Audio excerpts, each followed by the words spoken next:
This is KLBK's The Blitz, Friday night high school football. Welcome back to the second quarter of the Blitz. The Lubbock Roosevelt Eagles hadn't won their first game of the season since 2014 until last week, beating River Road 25-2.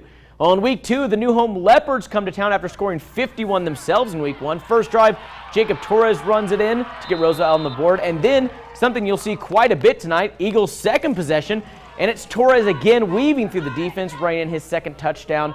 Big game for the senior, who will continue to lead the scene on both sides of the ball. The Leopards trying to get something going on defense. The snap is fumbled and recovered by Roosevelt. Torres taking advantage of the turnover. He runs in another touchdown. He's dominating this game. Eagles win this one, a convincing 46-0 over a good new home team.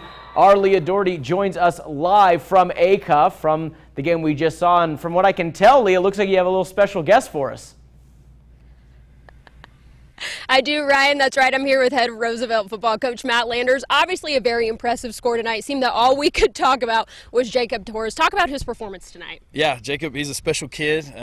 Just like I talk about, his on the field stuff is always impressive, but just off the field, his leadership, just the way he conducts himself off the field, on the sidelines. He's our quarterback, he's our leader, just motivating those guys day in and day out in practice. So he's a very special kid, and we're glad he's on our team, that's for sure.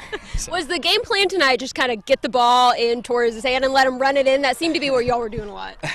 Our game plan obviously is to win the game every week, and so we with our offense we try to share the ball as much as we can, and yes, when we need a big play, we want to make sure he's carrying the ball when we can. But he does a good job making everybody around him better. The kids are blocking really well for him.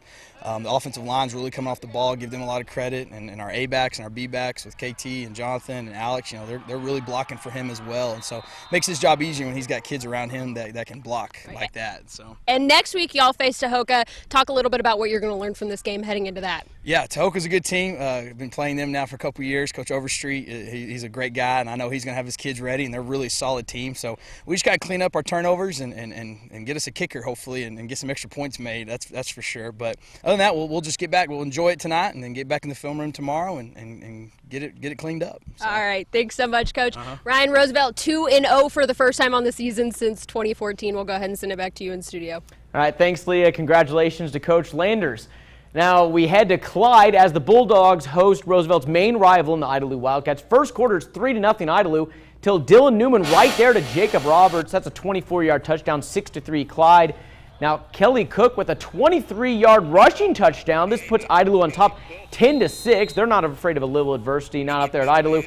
William Wall now on the 5-yard line. He punches in a 5-yard rush of his own to make it 16-6 Idalou. Final check in this one, Idalou wins convincingly 40-13. Back in West Texas as the Slayton Tigers hosted the number 10 Abernathy Antelopes. Slow first quarter until Slayton, they make 2 field goals, makes it 6-0. That's the same as a touchdown, really, if you want to look at it that way. Slayton gaining some confidence in this one. This throw to Matt Vigil makes it a 13-0 lead for Slayton. Abernathy really need to respond here. They're slowly making their way back in this one. Quarterback Jess Hall, he runs this one in for the first touchdown of the game for the Antelopes, makes it 13-6.